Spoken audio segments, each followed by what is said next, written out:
Just a little bit ago, Thursday, February 27th, the CFPB dismissed 4 major lawsuits that they had going on. One with Capital One, who was accused of bilking customers for over $2 billion in interest. One with a Berkshire Hathaway company, Vanderbilt Mortgage, operating as Rocket Homes Real Estate, who was being accused of illegal kickbacks to real estate agents. There was the Pennsylvania Higher Education Assistance Agency, which is a servicer and was being accused of improperly collecting on loans.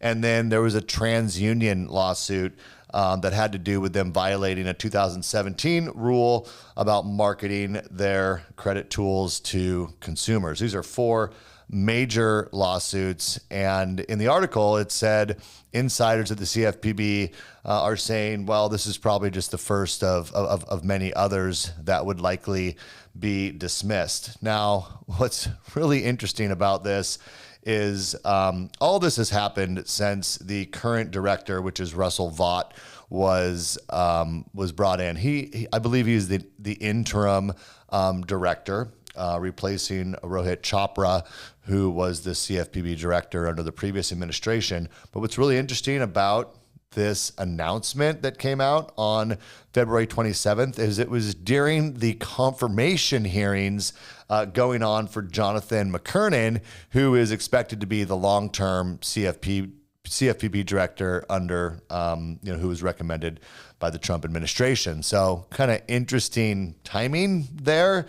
Here you are testifying about how important it is to have an agency and run an agency that is all about consumer protection while dismissing 4 significant lawsuits that were pending, all of which are accusing these companies of doing things that have an impact negatively on customers, consumers, and the like, right? So it's very interesting. Now, it's kind of surprising to me that the CFPB has become such a political thing. Now, if you remember, the CFPB was formed after the Dodd-Frank Act went through. I think that was in 2010, if I remember correctly.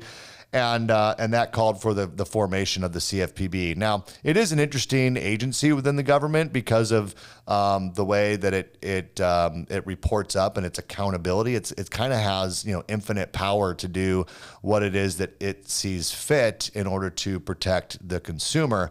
And I'll be honest with you, when the CFPB was first formulated, it was a little scary for those of us in the mortgage business. And not because we necessarily were doing things wrong, although obviously there's bad actors in all industries, and ours is no different from that. But it was a little scary because there was just not a lot of clarity as to the regulations that they expected you to adhere to.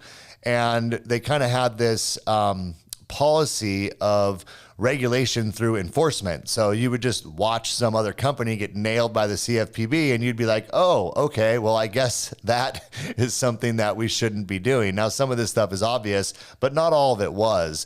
Now, I got to say, though, from my personal experience being in this industry for now almost 30 years, I feel like the CFPB has done a pretty good job over the last few years, a number of years, really, of changing that, and no longer just being an agency who just does enforcement and then says, hey, look at what we, busted other people for. Now you know what we're looking for. And they've been a lot more proactive.